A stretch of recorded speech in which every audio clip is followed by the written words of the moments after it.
यस्य सर्वमिदं वशे यो भूतः सर्वस्य ईश्वरो यस्मिन् सर्वं प्रतिष्ठितम्। ॐ नमस्ते अस्तु आयते नमो अस्तु परायते नमस्ते प्राणतिष्ठत आसीनायोत ते नमः आसीनायोत ते नमः। कोरोना जैसी विषम काल की परिस्थिति में भी परिस्थितियों को अनुकूल बनाने का कार्य हमारे युवा विद्वान भजनोपदेशक, जिनको कि मैं कवि कहूँ तो अतिशयोक्ति न होगी, बहुत सारी प्रतिभाएं एक साथ आपके भीतर हैं और अपने घर की भी स्थिति परिस्थितियों को अच्छे प्रकार से निर्वहन करते हुए आप इस वेबिनार को हम सभी के सुख के लिए आयोजित कर रहे हैं। ऐसे अपने युवा भाई जितेंद्र जी की परिवार के लिए खूब उत्तम स्वास्थ्य और फलने फूलने के लिए परमात्मा से प्रार्थना करती हूँ और नमन वंदन अभिनंदन करती हूँ। साथ ही आज हमारे मध्य में बहुत बड़े बड़े वक्ता विद्वान भाई बहन जुड़े हुए हैं। आदरणीय राम सिंह भ्राता जी ने अभी बड़ा ही सुंदर भजन सुनाया था, माता रुक्मिणी जी ने, और भी सुख वर्षा जी, और भी बहुत सारी बहनों ने, माताओं ने बहुत ही अच्छे अच्छे हम सभी को प्रेरणा देने वाले भजन सुनाए। सभी का मैं नमन वंदन अभिनंदन करती हूँ और जो भी भाई बहन मेरे आदरणीय हों चाहे स्नेहिल छोटे हों, सभी को मैं पुनः हार्दिक नमन वंदन अभिनंदन करती हूँ और अपनी बात रखने का प्रयास करती हूँ। आज हमारा विषय है काव्य में कठोपनिषद कथा। कथा तो यूं 6 बल्लियों में है और बड़ी है और एक बार के प्रवचन से यह पूर्ण भी नहीं होगी, जैसा कि भाई ने अभी बताया। प्रयास करूंगी कितना आज के 30-40 मिनट में मैं अपनी बात को पूरा कर पाऊं, क्योंकि मुझे एक कार्यक्रम में और जाना है। अग्रवाल सम्मेलन से अभी मेरे पास फोन आया है नरेश गर्ग जी का, तो वहां पर भी कुछ इस तरीके की वैदिक संस्कृति की बात महाराजा अग्रसेन से जोड़ करके कहूंगी कि उन्होंने किस प्रकार से यज्ञ किए और किस प्रकार से वर्ण व्यवस्था को उन्होंने प्रारंभ करवाया, पशु मांस बलि इन सभी पर कहते हैं रोक लगाई। उन्होंने बहुत सारे ऐसे काम किए जो आज हम महर्षि दयानंद सरस्वती के अनुयायी होकर के कर रहे हैं। तो ये बात तो उनके लिए बताने की है, बट मैं ये बात बता रही हूं कि हम किसी भी मंच से अपनी वैदिक संस्कृति को ही कहेंगे, यह ऐसा मेरा संकल्प है। बात चल रही है आज काव्य में कठोपनिषद की, तो थोड़ा सा हम हल्का सा समझने का भी पहले प्रयास कर लेते हैं, आगे फिर इसको काव्य में शुरू करूंगी मैं। आप सभी जानते हैं कि कठोपनिषद कठ ऋषि के द्वारा लिखी गई है और मैं तो जैसा कि मुझे जानकारी पता चली है कि इसको भी महर्षि व्यास ने लिखा था और उनके जो फिर अनुयायी हुए उन्होंने जाकर के इसको लिखा। पर हमारे पास जो वर्णन मिलता है वो कठोपनिषद के नाम से मिलता है, जिसमें जिस ऋषि ने कठिन तप किया है, कठिन त्याग किया है, वह इसके लेखक हैं। अब चाहे वो 5-6 शिष्य हो सकते हैं, कितने भी हो सकते हैं, ये अलग विषय है, क्योंकि इसकी हमें पूरी पूरी जानकारी अभी तक प्राप्त नहीं हुई है। यहाँ जो संवाद है एक ऐसा संवाद है कि व्यक्ति का पूरा जीवन कैसा होना चाहिए और यह जो मनुष्य का जन्म है वो किस प्रकार से सार्थक होना चाहिए, इसको एक प्रश्नोत्तर शैली में एक संवाद के रूप में वाजश्रवा और नचिकेता अर्थात पिता पुत्र के प्रश्नोत्तर की शैली में इसको प्रस्तुत किया गया है, जिसके भीतर यम का भी वर्णन आएगा, आचार्य का वर्णन आएगा। वास्तव में माता पिता एक ही बात है और पुत्र और गुरु इन तीनों का जब मेल होता है तभी जाकर के जीवन सुख में व्यतीत होता है, क्योंकि माता पिता हमें संस्कार देते हैं और गुरु हमारे पुराने संस्कारों को मार करके अर्थात अविद्या जनित व्यसन जनित वासनाओं जनित संस्कारों को मारकर दुर्गुणों को दुर्व्यसनों को मारकर नए जन्म के रूप में हमको संवारता है। तो इस प्रकार से यह जो विषय है वह 3 लोगों के मेल का है और समझने वाली बात इसमें इतनी अच्छी है कि वास्तव में अगर कोई व्यक्ति कठोपनिषद को पढ़ करके और उस तरह से अपने जीवन का निर्वहन करना शुरू कर दे तो जीवन ये हमारा धन्य हो जाए। बाजश्रवा ने यज्ञ रचाया बहुत बड़ा, जिसको कहते हैं सर्वमेध यज्ञ किया। सर्ववेद यज्ञ के भीतर अपना जो कुछ उसके पास होता है उसको वो समर्पण कर देता है, दान कर देता है। तो समर्पण करते करते जब वह एक ऐसी वस्तु का भी दान करने लगे जो कि अंतिम पानी पी चुकी थी, अर्थात वह उनकी गायें थी, बहुत ज्यादा विशाल उनके पास पूरी गौशाला थी, बड़ा भंडार था। कहा जाता है कई हजार गायों की गौशाला थी। उनमें से कुछ बूढ़ी हो गई थी, तो साथ में उन बूढ़ी गऊओं का भी वो दान करने लगे। तो आइए अब मैं इसे काव्य से शुरू करती हूँ। विषय यहीं से मैंने स्टार्ट किया है।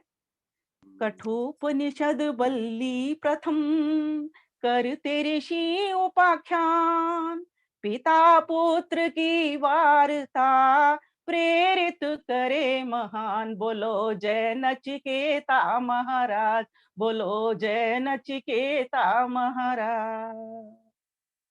वाजस्रवा जो बहुत सुनता है, जिसने अन्न के बारे में सुना है कि इस अन्न का दान करना चाहिए, नचिकेता जिसका अभी चित्त चेता ही नहीं है, ना चिकेता जिसका चित्त में अभी कोई चेतना ही नहीं आई, जिसके भीतर अभी अग्नि उद्बुद्ध ही नहीं हुई, ऐसा वो जिज्ञासु पात्र।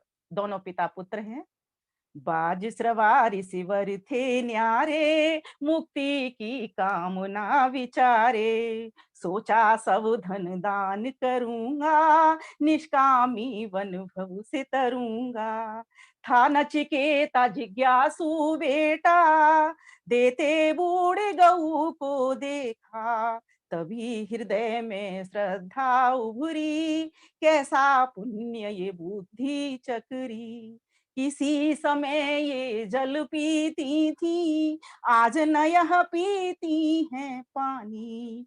किसी समय भर पेट ती खाती, किंतु न चरती तृण बहुहानि। पूर्व में दुग्ध से उफुने स्तन, किंतु न दुग्ध योग्य इनका तन। इंद्रियां शिथिल हुई हैं सारी, आनंद रहित पुण्य यह भारी। आनंद रहित पुण्य यह भारी।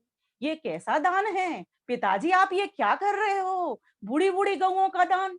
वास्तव में दान तो वो दान होता है जो वस्तु हमें प्रिय लगती है, हम अपनी प्रिय वस्तु का दान करें। आजकल घरों में भी मैं देखा करती हूँ कि ऐसी वस्तुओं का दान करते हैं जो हमारे काम की नहीं रही।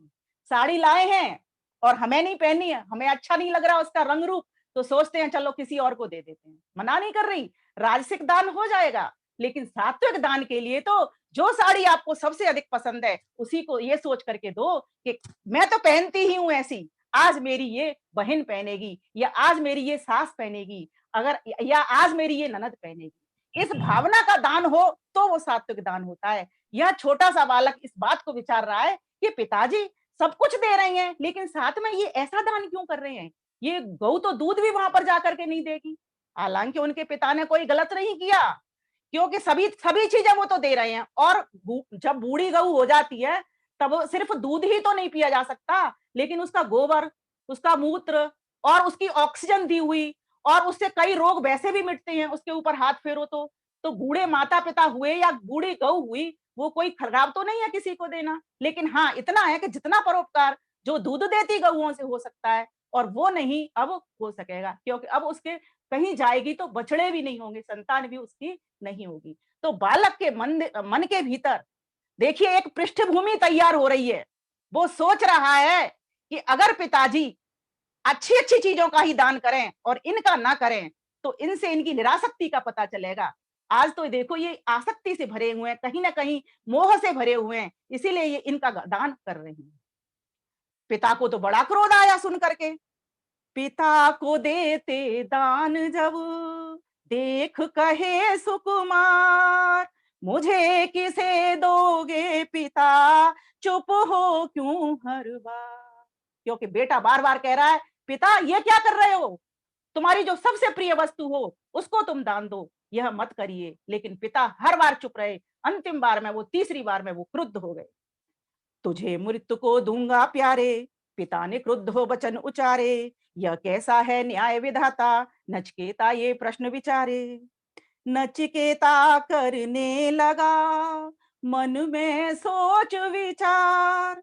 नहीं श्रेष्ठ में मध्यमा, नहीं कनिष्ठ बुरबा।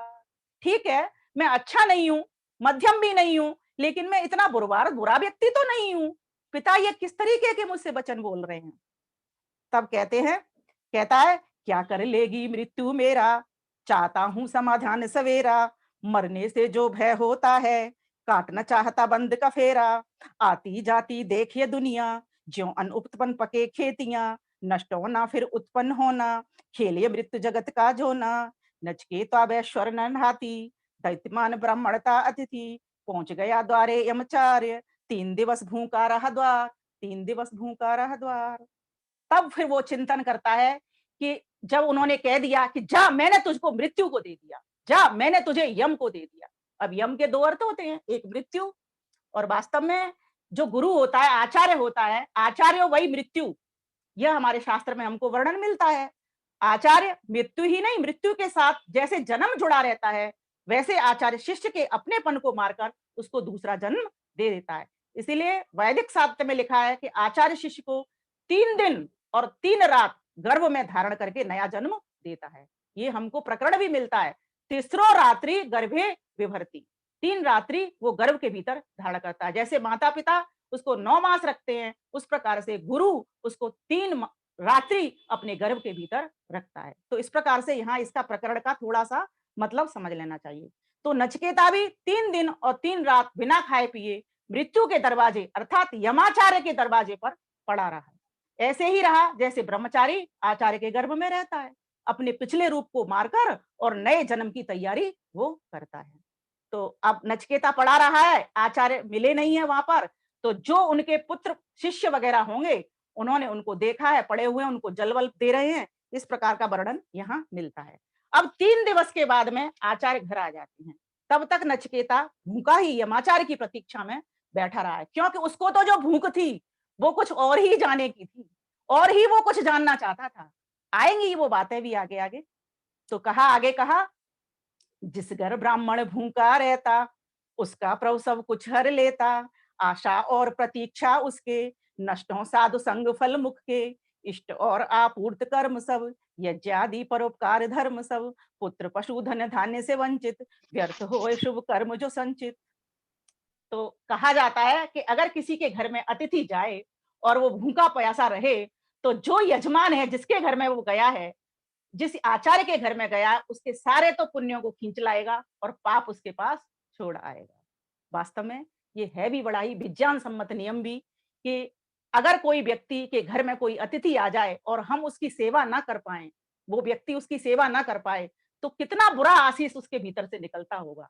तो वो कहते हैं, जब आ जाते हैं यमाचार्य, तो देखते हैं कि ये 3 दिन तक भूखा प्यासा पड़ा रहा है मेरे दरवाजे पर, तो वो उसको कहते हैं कि उठ, और उसको गले से लगाते हैं, क्योंकि आचार्य को तो पता है अतिथि की सेवा कैसे की जाती है। और वो तो ऐसी बात हो गई, ऐसी घटना घट गई कि वो नहीं थे, उनको क्या पता पीछे से कौन आया, किसी को भी नहीं पता होता। वो आया है, उसको गले लगाते हैं और उससे कहते हैं प्रायश्चित स्वरूप कि तू 3 दिन तक तूने भोजन नहीं किया, और इस भोजन के बदले मैं तुझको 3 वर देना चाहता हूँ। तो आगे सुनते हैं। आए जब यमाचार्य जी 3 दिनों के बाद, भूखा ब्राह्मण द्वार पर जोड़े दोनों हाथ। बोलो जय जय नचिकेता की, बोलो जय जय नचिकेता की। नमस्ते कर अतिथि से बोले, नमस्ते कर अतिथि से बोले, कहिए कैसे आए भोले। मेरे वन तब भोजन नहीं कीना, भोजन बदले 3 वर दीना। नमस्ते करके अतिथि से बोले कि तुम कैसे आए और 3 दिन तक तुम भूखे पड़े रहे, तुमने भोजन नहीं किया, इस भोजन के बदले मैं तुमको 3 वर देना चाहता हूँ। दोहा, यमाचार्य वह मृत्यु है, पूर्व रूप दे मार। 3 रात और 3 दिन, गर्भ में रूप संवार। बोलो जय जय नचिकेता की, बोलो जय जय नचिकेता की।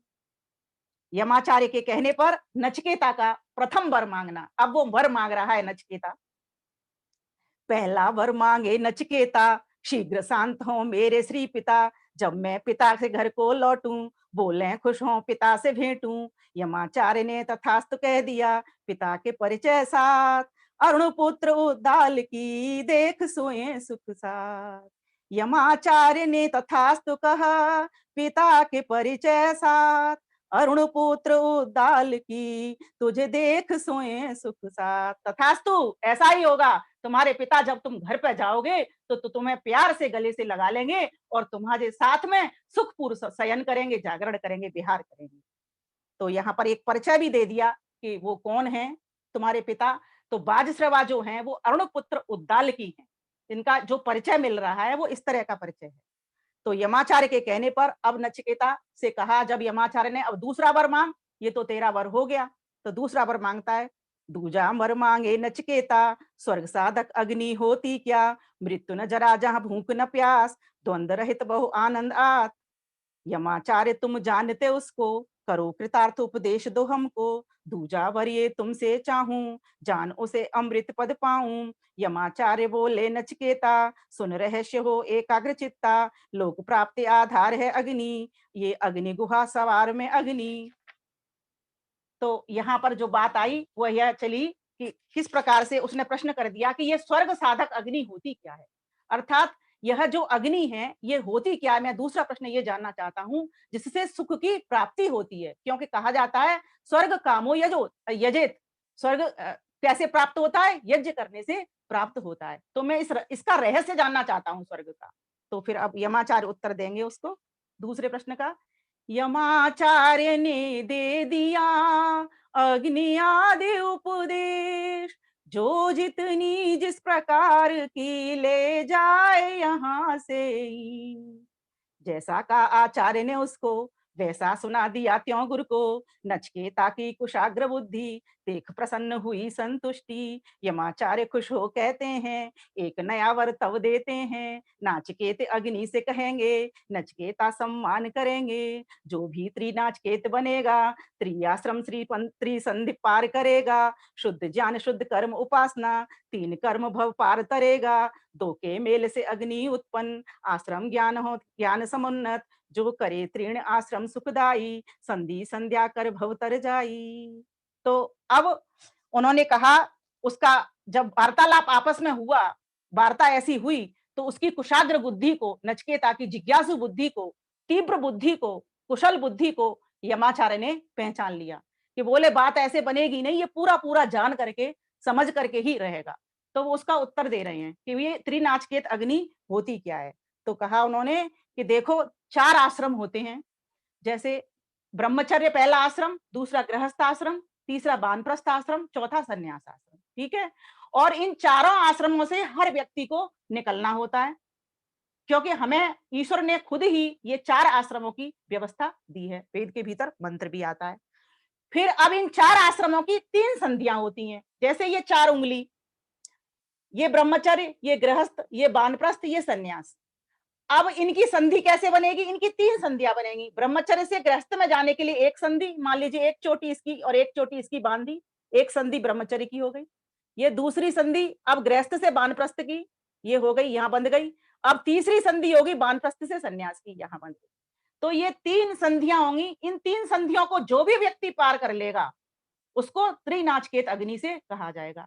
तब जब उसने, नचिकेता ने इस बात को समझ लिया, मान लिया पूरी तरीके से और ज्यों की तो सुना दिया आचार्य को, तो उन्होंने उस अग्नि का नाम, जो स्वर्ग साधक थी, उसका नाम त्रिनाचकेत अग्नि रख दिया।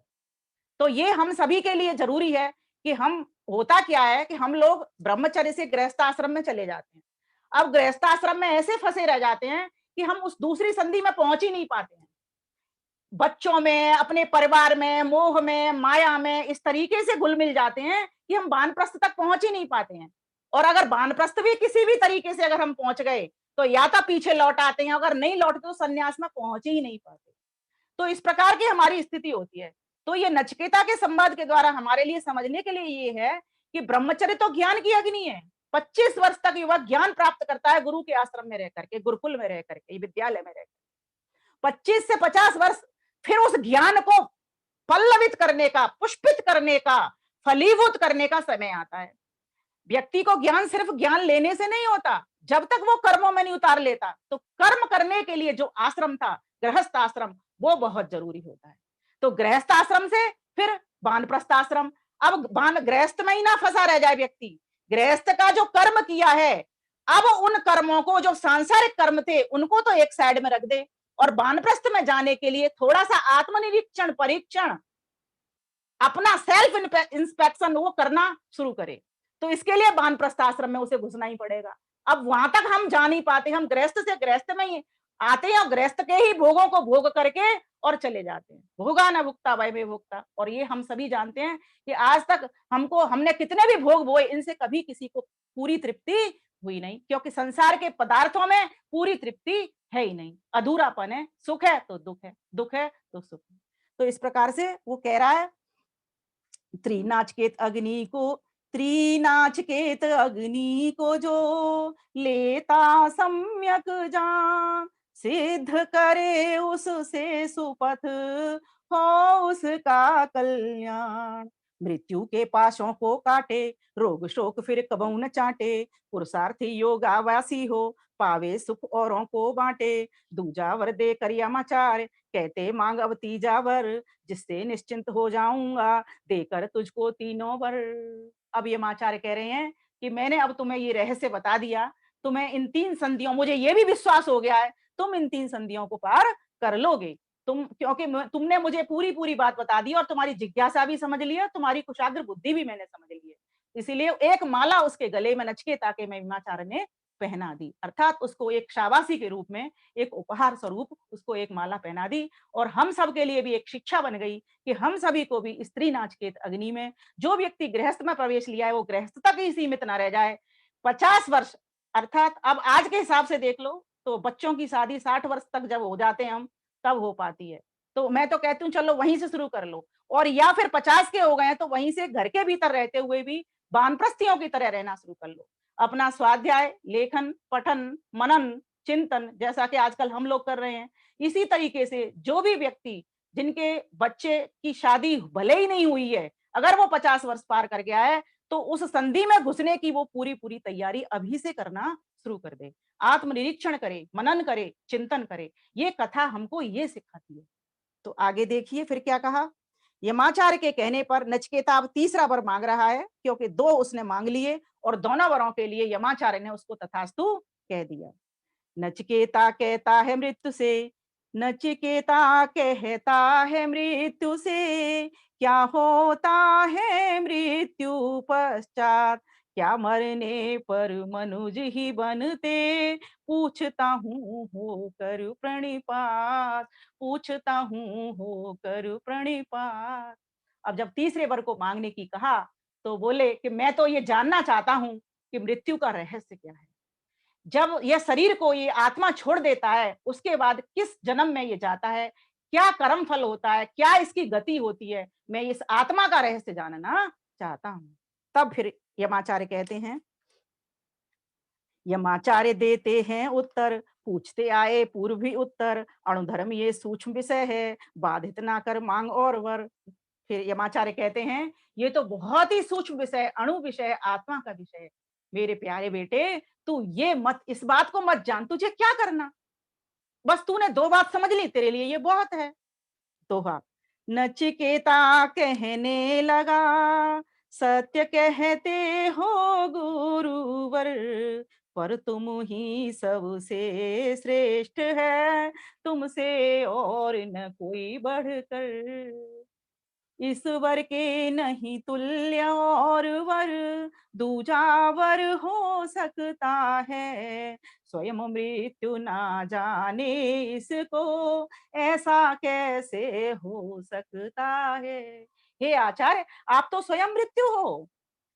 आचार्य को मृत्यु कहा है ना, आचार्य व मृत्यु, क्योंकि वो हमारे पुराने अविद्या को मार करके हमें विद्या से भर देता है। इस तरह से आचार्य का अर्थ समझना चाहिए।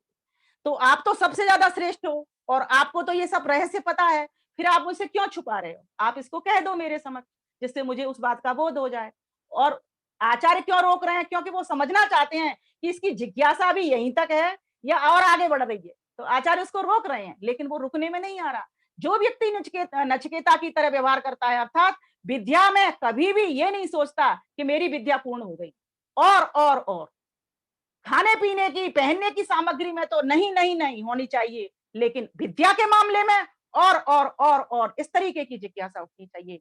क्योंकि विद्या तो इतनी अधिक है, वेद का ज्ञान इतना अधिक है कि हम कई जन्म ले लें तब भी हम उसका पूरा पूरा पता ज्ञान नहीं कर सकते। तो व्यक्ति को बार-बार खूब प्रश्न उठाने चाहिए और उन प्रश्नों का खूब समाधान देखना चाहिए। मैं तो कहती हूँ स्वयं से स्वयं तर्क करिए, स्वयं के स्वयं ऋषि बनना शुरू करिए। नचिकेता की तरह अपने भीतर एक आचार्य ईश्वर का सहारा लीजिए और उस ईश्वर से प्रश्न करिए, ईश्वर आपको समाधान बताए।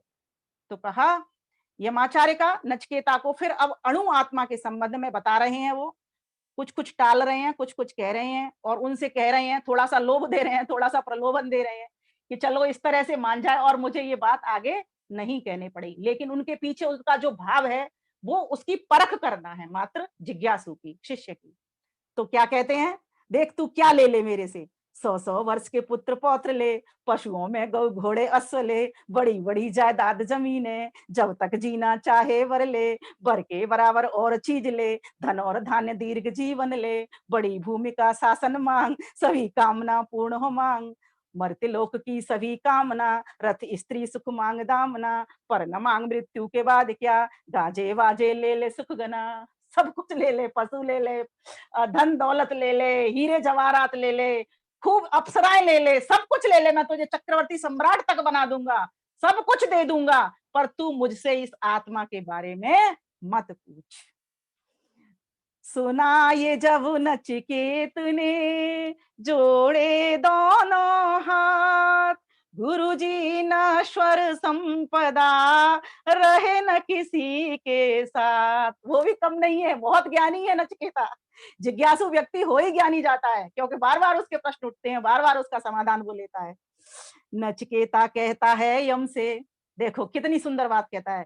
नचिकेता कहता है यम से, धन दौलत आज है कल नाही, यदि कहते हैं जीवन ले ले तो भी अंत समय तो आई। ये तो संसार ही अनित्य है, कुछ भी यहाँ पर नित्य रहने वाला है नहीं है, सब कुछ यहाँ जाने वाला है। और तुम कहते हो कि चल तू जीवन मांग ले, तो जीवन भी तो जाएगा। धन से कभी न तृप्ति हुई है, जिजीविषा जब तक ये शरीर, यदि आत्मा को जान लिया तो दोनों लोक सुख बहे समीर। छोड़ मलाई खावे लाई, छोड़ के अमृत खाए विषय विष, नीच नहीं तो और है क्या। छोड़ के लाई खावे मलाई, छोड़ के मलाई खावे लाई, अर्थात छोड़ करके अमृत को जो व्यक्ति विष खाता है, अर्थात ये विषयों के विष में लगा रहता है, वो नीच नहीं तो और है क्या। देखो कहां तक उसका ज्ञान जा रहा है। करें विचार यद रमण भोग का, किसका चित्त भरा है यहाँ। अगर हम विचार करें इस रमण भोग का, तो किसका चित्त यहाँ पर भरा है, किसको यहाँ पर तृप्ति हुई है। जिसको जानने सारे ज्ञानी, योगाभ्यास पुरुषार्थ विचरते, वही वांगता वर नचकेता, जिसको पा भव सागर तरते। वही वर चाहिए जिसकी वो चाह कर रहा है कि मुझे तो आत्मा को ही समझना है, मुझे तो परमात्मा को ही समझना है। आत्मा से यहाँ दो अर्थ निकलते हैं वैसे। आत्मा एक पुरुष अपना जीवात्मा में, और मेरा परमात्मा, क्योंकि दोनों के ज्ञान को ही जब लेते हैं प्रकृति के साथ साथ, तभी जाकर के ज्ञान में भी पूर्णता आती है। तो अब कठोपनिषद प्रथम बल्ली तो यहाँ पर संपन्न हो जाती है। मात्र यहाँ पर 3 वर मांगे हैं और 3 वरों को किस तरीके से हमको समझाते हुए ये आचार्य ने उसको नचिकेता को इन 3 वरों के बारे में, मतलब अभी तीसरे वर को बताया नहीं है, अब तीसरे वर के लिए वो श्रेय और प्रेय 2 मार्ग बताएंगे। तो आगे की दूसरी बल्ली और मुझे लग रहा है शायद अभी हो जाएगी। जीवन जीने की 2 राहें, श्रेय प्रेय से जानी जाएं, दोनों का है भिन्न प्रयोजन, एक बंधन एक मोक्ष की शरणन, भला करे जो श्रेय को धारे, लक्ष्य हटे जो प्रेय चौबारे। श्रेय और प्रेय 2 राहें हैं, और एक तो बंधन का द्वार खोलती है और एक मोक्ष का द्वार खोलती है। एक तो बंधन में बांधता है और एक मोक्ष में बांधता है। प्रेय मार्ग बंधन में बांधता है और श्रेय मार्ग मोक्ष की ओर ले जाता है। दोनों पर पथ हर व्यक्ति के सम्मुख, धीर विवेकी चुने श्रेय पथ। दोनों पथ हर व्यक्ति के सम्मुख हैं। जो धीर और विवेकी होता है वो कांटों के कटीले श्रेय पथ को चुनाव कर लेता है। झेले कंटक भले रोज पग, फिर भी वर्ण करे न प्रेय पथ। झेले कंटक भले रोज पग, फिर भी वर्ण करे न प्रेय पथ। क्योंकि जान लेता आगे की, यही राह भव तर जाने की। मगर न मंद बुद्धि समझे, प्रिय मार्ग में ही सुख खोजे। अतः वर्ण करता वो प्रिय का, शीघ्र सुख चाह में धरे हेयता। जिसको बात समझ में आवे, प्रिय तजे पथ श्रेय पर जाए। प्रिय तजे पथ श्रेय पर जावे।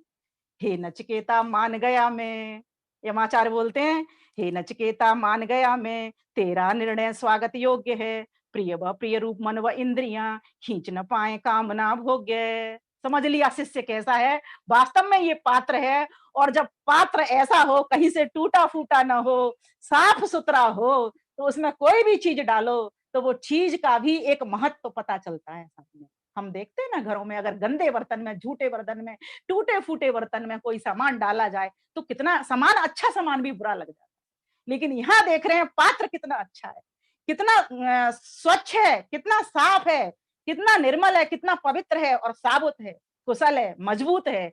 हाँ, इसमें तो डाल देता हूँ। और गहरा है, इसमें आराम से जो कुछ डालूंगा वो इसमें समाहित हो जाएगा। तो देखो, ये होती है गुरु से शिष्य अगर कुछ भी पाना चाहे ना, कितनी भी विद्या ले सकता है, बस उसकी जिज्ञासा होनी चाहिए। तो हम सभी को क्या बनना है?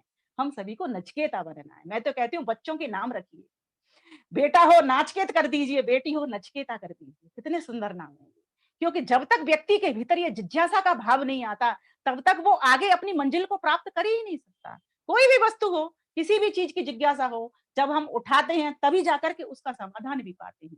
जब वो मन में उठी ही नहीं, वो अग्नि हमारे भीतर त्रिनाचकेत पैदा ही नहीं हुई, उद्बुद्ध ही नहीं हुई, माता पिता से हमने वो गार्हपत्य अग्नि ही नहीं अपने भीतर भरी, सिर्फ हमारे पास एक जठराग्नि रहती है, उसी में बस भोजन डालते हैं, पचा लेते हैं, शरीर की अग्नि रहती है। आत्मा के भीतर कौन सी अग्नि पैदा करनी है? आहवनी अग्नि पैदा करनी है, गुरु के पास से ली हुई अग्नि पैदा करनी है, माता पिता से गार्हपत्य अग्नि लेनी है, दक्षिणाग्नि भरनी है। इन अग्नियों के अद्भुत होने पर देखो, अग्नि तो सभी जगह चल रही है, चूल्हे में भी जलती है जो भोजन बना देती है, यज्ञ में भी जलती है जो यज्ञ के सामान को उसमें जला करके चार सभी देवों को वितरण कर देती है। एक अग्नि आत्मिक यज्ञ, ये बाह्य यज्ञ तो हमें सभी को करना आता है, लेकिन आत्म यज्ञ, इसकी अग्नि सभी के भीतर है, जल रही है तभी ये शरीर चल रहा है। लेकिन कैसी जले, बात विशेष तो ये तब बनती है, तो नचिकेता जैसी अग्नि जले। मान नहीं रहा किसी भी तरीके से, और सिर्फ ज्ञान के लिए, और कुछ नहीं चाहिए उसको, ना धन चाहिए, ना दौलत चाहिए। और महर्षि दयानंद सरस्वती ने भी यही किया, मुझे कुछ भी नहीं चाहिए, मुझे तो एक परमात्मा की गद्दी चाहिए। तो ये कठोपनिषद, ऋषिवर ने ये उपनिषद पढ़े थे, इसीलिए इनको प्रामाणिक उपनिषद करके हमारे पास लेकर के आए। तो ये उपनिषद हमारे सभी के पठन, मनन, श्रवण, चिंतन करने योग्य हैं और जीवन वैसा बनाने के योग्य है। तो आगे कहा, लोग तो शीघ्र शुभ लोभ में पड़कर पूर्ण जकड़ ही जाते हैं, पर तू सांकल स्वर्ण बंधाना हम तुझ पर गरवाते हैं। जब शिष्य इतना इंटेलिजेंट होता है ना, जिज्ञासु होता है, तो टीचर जो होता है ना, गुरु, वो उसकी पीठ थपथपाता है। देखो कितना अच्छा बच्चा है, ये कितना समझने का प्रयास कर रहा है, मैं कितना इसको लोभ दे रहा हूँ, ये लालच में नहीं फंस रहा, ये तो उसको जो चाहिए वही मांग रहा है, उसी ज्ञान की ओर ही बढ़ रहा है। तो उसकी पीठ कहते हैं, पर तू सांकल स्वर्ण बनाना हम तुझ पर गर्वाते हैं। आचार्य उस पर गर्व कर रहे हैं उसने शिष्य के ऊपर। वे दोनों पथ उलट हैं बिल्कुल, एक विद्या दूजी अविद्या है। श्रेय और पथ, प्रेय पथ दोनों बिल्कुल उल्टे हैं।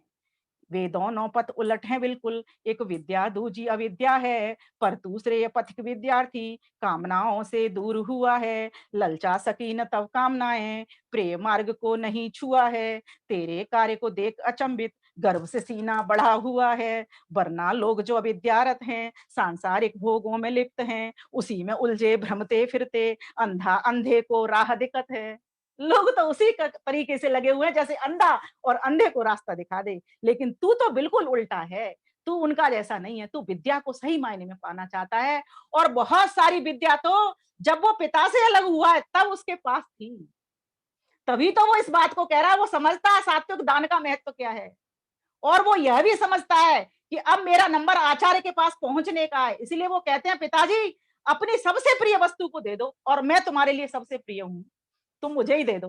तो जा, तुझे मृत्यु को दे दिया, तुझे यम को दे दिया, आचार्य को दे दिया, अब गुरुजी को हम भी तो भेजते हैं अपने बच्चे को। तो देखो यहाँ पर ये कथा कितनी अच्छे ढंग से हमको समझाने का प्रयास कर रही है कि हम अपने बच्चों की जिज्ञासा को बढ़ाने का प्रयास करें, अच्छे अच्छे गुरुजनों के पास बिठाने का प्रयास करें, जिससे उन बच्चों के भीतर वो संस्कार आए कि इस जीवन को कुशल कैसे बनाना है, इस जीवन को उत्तम कैसे बनाना है।